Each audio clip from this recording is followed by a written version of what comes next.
Andy, can you just tell me your name and what your title is here? Okay.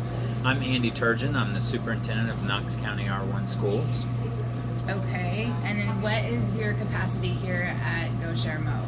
I am actually one of the committee members at GoShareMO, and so just kind of help facilitate and make sure that the symposium, that we can put the symposium on and make sure everything stays on task along with the rest of the GoShareMO members. Okay, so can you briefly kind of sum up the history of GoShareMO, like how it came to be? The question is, how far back do you go?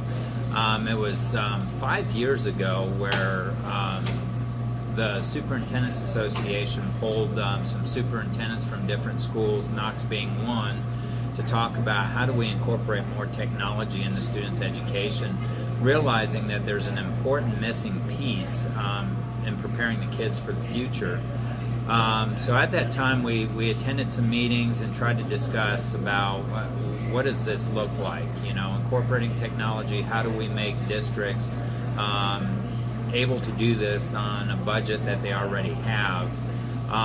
So it just kind of stemmed from there. Then that kind of fell apart, and then we pulled another committee together, had some further discussions, and then we got invited to an event at Chicago by Apple, which really kind of spearheaded it was a totally new committee at that time, or group at that time, should I say. We left Chicago with the idea that we were going to put on a symposium for people to share best practices in Missouri that same year, which actually that was December of 2015, and then we put on a symposium at Joplin in June of 2016. Newly formed committee came back, had some ideas of how do we make this work. So GoShareMO was started in 2016, and it incorporates several schools around the state of Missouri. Right now, 9 schools that are doing like things with Apple technology. So all these schools have a one-to-one technology initiative. And the other part is how do we, how do we take that technology and not make it about the technology, but help teachers transform learning, but also prepare the kids for the future at the same time. So a lot of discussions. Then we come to find out there's a lot of great things going around in different schools, but unless you're told or you get to see those things, then pretty much teachers are isolated in their building and don't have the time to explore new things. So GoShareMO exists as a platform for people to be able to see great things that are happening out there that they can adopt, or even share great things that they're doing in their classroom. So it's kind of like some of the best PD you can ever expose teachers to, because there's just phenomenal things. A teacher can go see another teacher do something with the same subject they teach, same grade level they teach. And there's nothing that creates a better connection. Kind of like turning them into creators, kind of like what we're doing with the students. Right, absolutely. Teacher creators as far absolutely. as like for education. We have to think outside the box.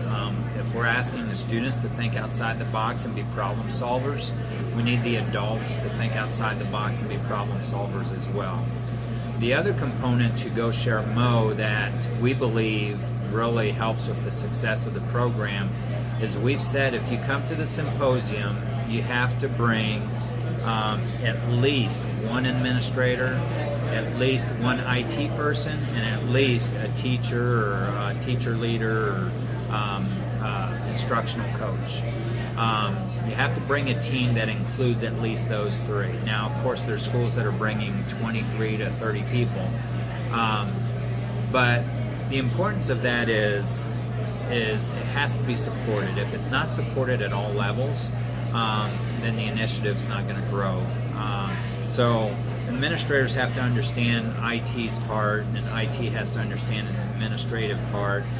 Same with IT and teachers with IT, and teachers with administrators It's if they don't know how to support each other, then it makes it really hard to build this initiatives, and that's why the symposium's built around.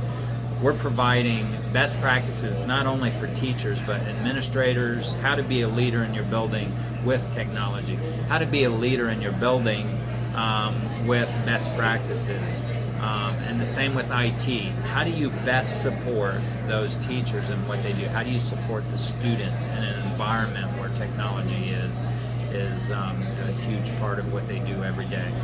We've been one-to-one since what, 13? Yeah, I think it was 13. Yeah, I think so. I think I believe that's right. Okay, so what would you say is the Knox County R1 School District's role in implementing more technology in classrooms across the state? Well, I don't know that.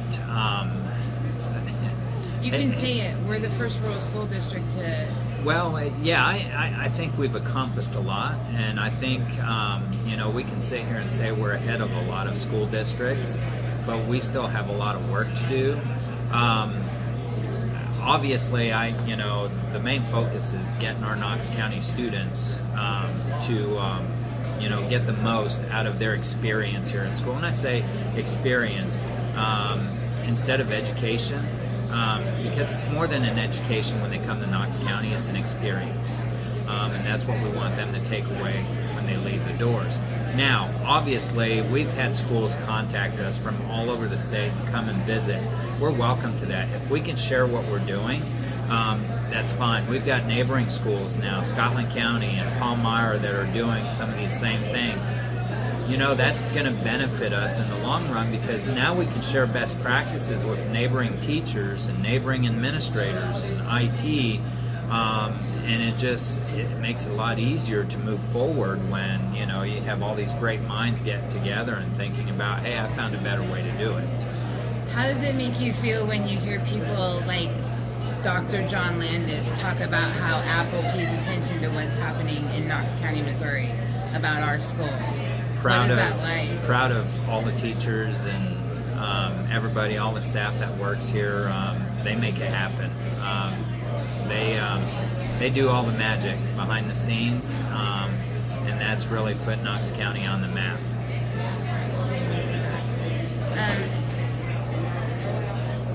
Okay, and then finally, in what ways has this symposium given our districts opportunity to shine? Like, where are we really shining bright for these other schools? Our students and our students' work. The adults could have probably stayed home, and our students could have handled it just beautifully. We have great students, and they can do great things, and I think the visiting schools here are noticing that. And if I had to sit here and say what sets this symposium apart from the other ones, it's our students. And what are they doing? Like, what capacity are they working here? They're doing a variety of things, helping people if they have questions or need navigating on an iPad or navigating around the building. They're introducing every single speaker in each classroom that is presenting. We have a 12-year-old student emceeing the whole event, which in the past has fallen on my shoulders. So that's allowed me to be able to participate, but he's done a phenomenal job. They have just been fantastic, making sure everything's set up, everything's ready to go, that everybody's being introduced, and so it's they've not only that, people are walking around the building and they're seeing student projects, things they've created, whether it's in our shop class or whether it's in our print shop. We've got schools saying, can we order stuff through Knox County? And it's like, so now it's like, we start the school year, we're already going to have some orders for some metal projects, some vinyl projects, and it's all because our students were here and people are seeing what they're doing. I heard some staff from like some big schools, and they were looking at the door prizes table, and I was kind of like, oh, you should see, they did one for all the branches of the military, those circular ones, and they were talking about how, they have some of the same equipment that we have, but they don't put out, they're not applying it in the same ways that we are. So be. Draw more community. Yeah, hopefully they do. What is some of the biggest buzz you've heard from educators about going through and seeing, you know, like we've got our media center and we've got our printing room. I think the biggest thing the biggest takeaway from this year's symposium is the last two symposiums. 2 years ago was at Joplin High School, very big school, a lot of students. And then last year was at Pattonville, another very big school, a lot of students. One of the comments we heard the most those last 2 years was, if you think about the majority of your schools in the state of Missouri, the size of Knox County School District,